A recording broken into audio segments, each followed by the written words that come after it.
iChannel புதிய தலைமுறையின் தேடல். மாநில தேர்தலில் போட்டியிட வாய்ப்பளிக்கப்படாத முடிவை மலேசிய மக்கள் சக்தி கட்சி ஏற்றுக்கொள்வதாக அதன் தேசிய தலைவர் டத்தோஸ்ரீ R.S. தனேந்திரன் குறிப்பிட்டார். தொடக்கத்தில் தேசிய முன்னணி ஒரு தொகுதியை தங்களுக்கு வழங்க முன்வந்தது. ஆயினும் வெற்றியை கருத்தில் கொண்டு அத்தொகுதியை அம்னோவுக்கு விட்டுக் கொடுத்தோம். அதோடு தொகுதிகளும் குறிப்பிட்ட எண்ணிக்கையிலேயே இருந்தன. கூட்டணி கட்சிகளான மாசிசா 15 இடங்களும் மாயிகா 4 தொகுதிகளும் வழங்கப்பட வேண்டும் என்பதில் உறுதியாக இருந்தன. எனவே நட்பின் அடிப்படையில் அம்னோவுக்கு நாங்கள் வழிவிட்டோம். எனினும் தேசிய முன்னணியின் வெற்றிக்காக மலேசிய மக்கள் சக்தி கட்சி தொடர்ந்து ஆதரவாக செயல்படும் என்று பனோட் சங்லாங்கில் டத்தோஸ்ரீ நஜீப் பின் ரசாக், அம்னோ தலைமைச் செயலாளர் டத்தோஸ்ரீ அஹ்மத் மஸ்லான் ஆகியோருடன் வாக்காளர்களை சந்திக்கும் நிகழ்வில் கலந்து கொண்ட டத்தோஸ்ரீ தனேந்திரன் கூறினார். சீனா கியான்சினானின் ஷென்பெங் கவுண்டியில் உள்ள சான்ஹே சான்யான் நிலக்கரி சுரங்கம் கடந்த மாதம் 25ஆம் தேதி இடிந்து விழுந்தது. சுரங்கத்தின் மேற்பகுதி இடிந்ததால் உள்ளே பணியாற்றிய 14 தொழிலாளர்கள் சிக்கிக் கொண்டனர். அவர்களை மீட்கும் முயற்சியில் மீட்பு குழுவினர் தீவிரமாக ஈடுபட்டனர். ஆனால் எந்த பகுதியில் தொழிலாளர்கள் சிக்கியிருக்கிறார்கள் என்பதை கண்டறிய முடியவில்லை.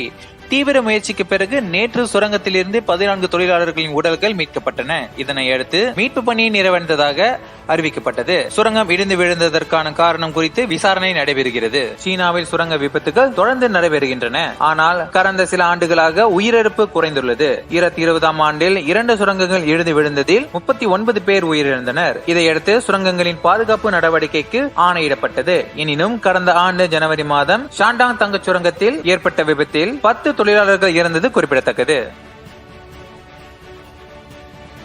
ஜொகூர் மாநில தேர்தலில் தேசிய முன்னணி 3 பெரும்பான்மையை வெல்ல இலக்கு கொண்டுள்ளது என்று பிரதமர் டத்தோஸ்ரீ இஸ்மாயில் சப்ரி யாக்கூப் நம்பிக்கை தெரிவித்தார். இம்முறை இம்மாநில தேர்தலில் தேசிய முன்னணிக்கு வெற்றி வாய்ப்பு பிரகாசமாக உள்ளது. ஆயினும் இம்முறை கூட்டணி கட்சிகள் குறைந்த பெரும்பான்மையில் வெற்றி பெற வேண்டாம், வெற்றி பெறுவோம் என்ற நம்பிக்கை எனக்கும் ஜொகூர் மந்திரிபசாருக்கும் டத்தோஸ்ரீ இஷாமுடினுக்கும் உள்ளது.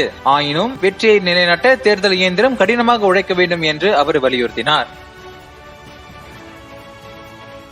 விக்ரம் நடிப்பில் மிகவும் எதிர்பார்க்கப்பட்ட படம் துருவ நட்சத்திரம். இந்த படத்தை கௌதம் மேனன் இயக்கியுள்ளார். கதாநாயகியாக ரித்து வர்மா நடித்திருக்கிறார்.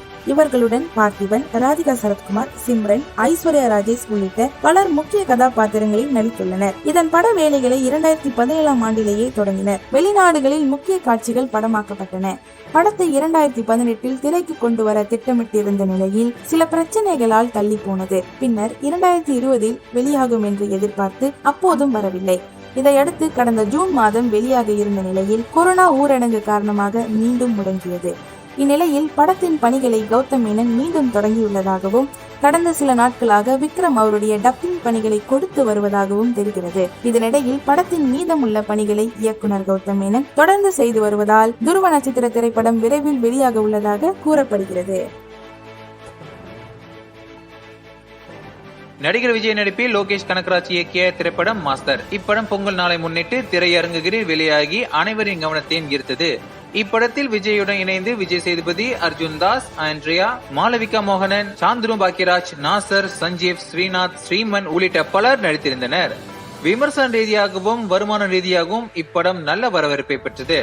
இப்படத்தின் வெற்றியை தொடர்ந்து நெல்சன் திலீப் குமார் இயக்கத்தில் பீஸ் படத்தில் விஜய் நடித்து வருகிறார். சமீபத்தில் வெளியான அரபிக் குத்துப்பாடல் அனைவரின் கவனத்தை ஈர்த்தது. இந்த படத்தை தொடர்ந்து தோழா படத்தை இயக்கிய வம்சி பைடிபள்ளி இயக்கத்தில் விஜய் நடிக்க உள்ளார். வம்சி இயக்கும் படத்தின் பணிகள் தொடங்க உள்ள நிலையில் ரசிகர்கள் விஜயின் அடுத்த படம் குறித்து முணுமுணுக்க ஆரம்பித்து விட்டனர். இந்நிலையில் அடுத்த படத்தில் விஜய் மீண்டும் இயக்குனர் லோகேஷ் கனகராஜுடன் இணைய உள்ளதாகவும் தகவல் வெளியாகியுள்ளன. லோகேஷ் தற்போது கமல் நடிக்கும் விக்ரம் படத்தை இயக்கி வருகிறார். சமீபத்தில் இப்படத்தின் படப்பிடிப்பு முடிவடைந்துள்ளது. பெரிதும் எதிர்பார்க்கப்படும் இந்த கூட்டணி குறித்து அதிகாரப்பூர்வ அறிவிப்பு வெளியாகும் என எதிர்பார்க்கப்படுகிறது.